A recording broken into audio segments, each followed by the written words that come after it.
بسم اللہ الرحمن الرحیم۔ ریت بٹی کی طرح جل رہی تھی، ہوائیں انگاروں کی مانند چلتی تھیں اور سورج کی تپش سے پتھر بھی پگھلتے دکھائی دیتے تھے۔ ایسے میں ایک دبلا پتلا گندمی رنگت والا حبشی غلام مکہ کی گلیوں میں کھینچا جا رہا تھا۔ اس کے گلے میں رسی تھی، کمر پر زخم اور آنکھوں میں ایمان کی روشنی۔ وہ تھا بلال بن رباح رضی اللہ تعالیٰ عنہ، وہی بلال جس کی زبان پر ایک ہی لفظ بار بار گونجتا تھا، احد احد، ایک اللہ ایک اللہ۔ بلال رضی اللہ تعالیٰ عنہ حبشہ کے ایک گھرانے میں پیدا ہوئے تھے۔ ان کے والد رباح اور والدہ حمامہ دونوں غلام تھے۔ مکہ کے رئیس امیہ بن خلف نے انہیں خرید رکھا تھا۔ بلال رضی اللہ تعالیٰ عنہ نرم مزاج، دیانتدار اور خاموش طبیعت کے انسان تھے۔ وہ اپنے مالک کے اونٹ چراتے اور مکہ کے اونچے ٹیلوں پر اذکار کرتے، لیکن ایک دن ان کی زندگی بدل گئی جب انہوں نے حضرت محمد صلی اللہ علیہ وسلم کی زبان سے توحید کا پیغام سنا۔ نبی صلی اللہ علیہ وسلم نے فرمایا، کہو اللہ ایک ہے، اس کے سوا کوئی معبود نہیں۔ یہ الفاظ بلال رضی اللہ تعالیٰ عنہ کے دل میں اتر گئے۔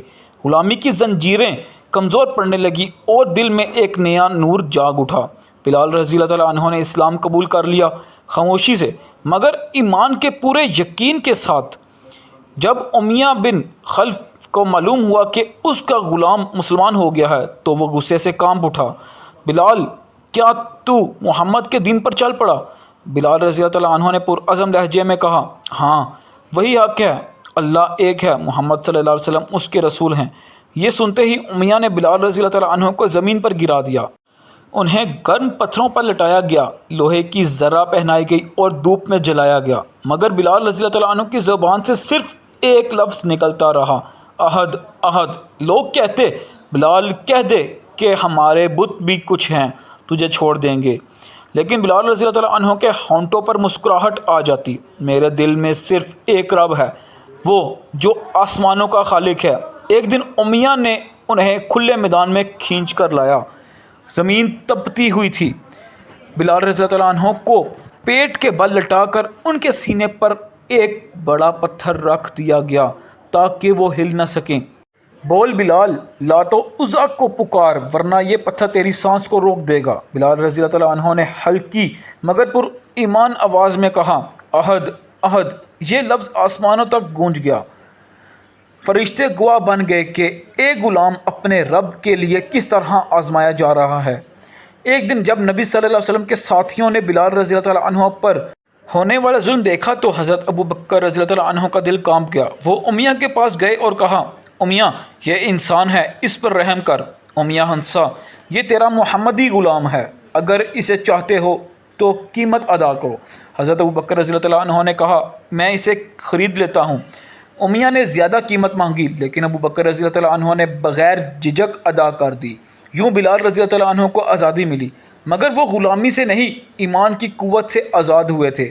نبی صلی اللہ علیہ وسلم کو جب یہ خبر ملی تو آپ صلی اللہ علیہ وسلم نے فرمایا، ابو بکر، تم نے بلال کو نہیں خریدا بلکہ تم نے بلال کو جنت کا مالک بنا دیا ہے۔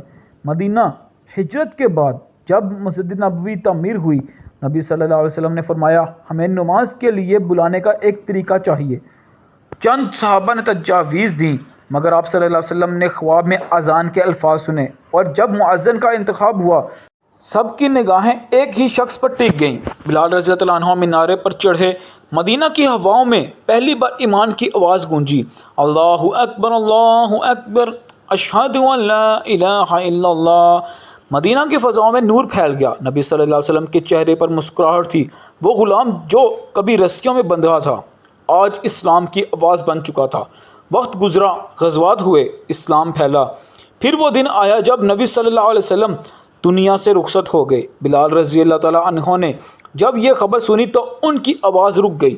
اذان دیتے ہوئے جب اشہد ان محمد رسول اللہ پر پہنچے تو رونے لگے۔ اب میں کس کے لیے اذان دوں؟ میرا دل ٹوٹ گیا ہے یا رسول اللہ صلی اللہ علیہ وسلم۔ بلال رضی اللہ تعالیٰ عنہ نے مدینہ چھوڑ دیا اور شام چلے گئے۔ وہاں بھی جب لوگ ان سے اذان کی فرمائش کرتے تو وہ روتے اور کہتے، میری اذان تو مدینہ کی گلیوں میں رہ گئی۔ ایک رات بلال رضی اللہ تعالیٰ عنہ نے خواب میں نبی صلی اللہ علیہ وسلم کو دیکھا۔ آپ صلی اللہ علیہ وسلم نے فرمایا، بلال تم ہم سے ملنے کیوں نہیں آتے؟ بلال رضی اللہ تعالیٰ عنہ جاگے تو دل بے قرار تھا، فوراً مدینہ روانہ ہو گئے۔ مدینہ پہنچے، نبی صلی اللہ علیہ وسلم کی قبر پر حاضر ہوئے اور وہیں اذان دی۔